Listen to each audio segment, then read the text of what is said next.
Hi, Geekly 3.0 viewers!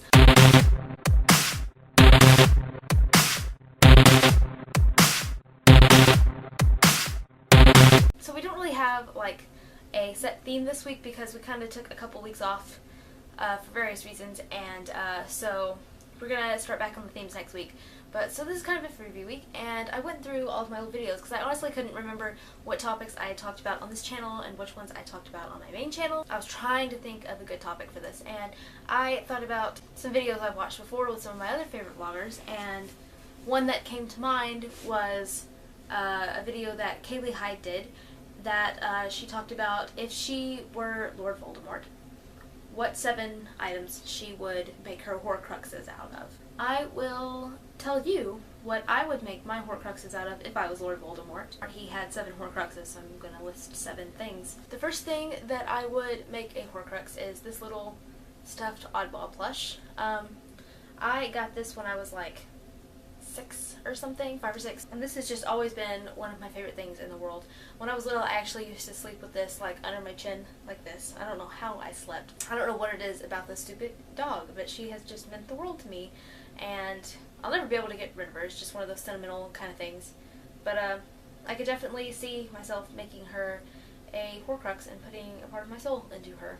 The next thing I would do would be my laptop, because I don't know how I would live without this, and I certainly use it enough where I kind of feel like it already is part of my soul in a weird way, as creepy as that sounds.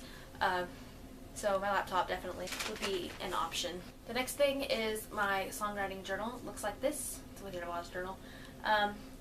I like to try and write some interesting songs, and so there's a lot of different parts and ideas and just periods of my life and stages of my life that I went through in this, because I would write about things, and so I would definitely put a piece of my soul into this because part of it is already written inside.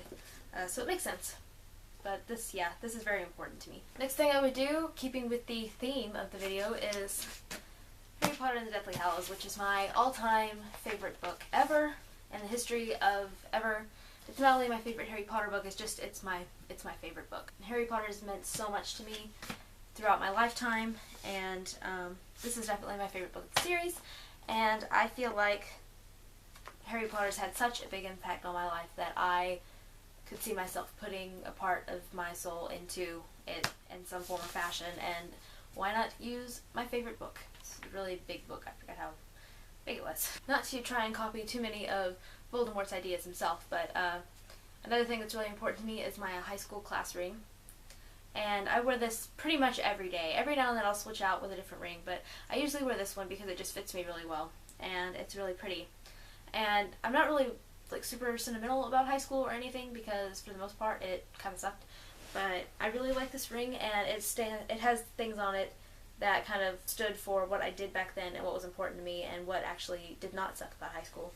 It's actually really pretty. I ordered it from Walmart.com, and it has my pink birthstone in the middle, and then 2012 on one side with like a little computer, because I did both yearbook and audio-video production, and that was a big part of my high school career, so I wanted to put that on there. School colors on the bottom, and then on the other side it has my name and ballet slippers, because dance was a huge part of my life in general. And then school colors again, and then on the inside my initials are inscribed. I definitely think this would make a good Horcrux though, because it's small and I can hide it easily, and it's obviously important to me. I wear it every day. So speaking of dance, I don't know where they are right now, and I don't want to go look for them, but I would definitely make my ballet shoes a Horcrux. Dance has really shaped me into the person I am today. I did dance for 14 years. I did all different kinds. But ballet is where I started, because that's where most little kids start. It's made me find a passion for performing throughout my entire life that I've still held on to, and still whenever I get the opportunity to do some kind of dance, I feel this homey feeling. Like, I feel like that's where I'm supposed to be, because I've done it for so long.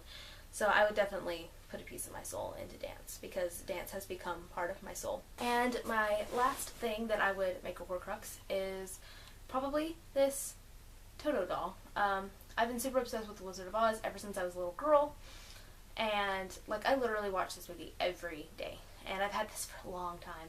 And not only is it a staple of my favorite movie, but it's a reminder of the first dog that I had, who passed away a couple of years ago because I named him after Toto. So this means a lot to me in several ways, and I was trying to think of a last Horcrux, and this kind of popped into my head as a good option. So I would probably choose this. So that's it. I hope you found that interesting. If you were Lord Voldemort and you were going to make Horcruxes out of your things, what would you choose? Let me know down in the comments, and I'll see you next Wednesday. Bye!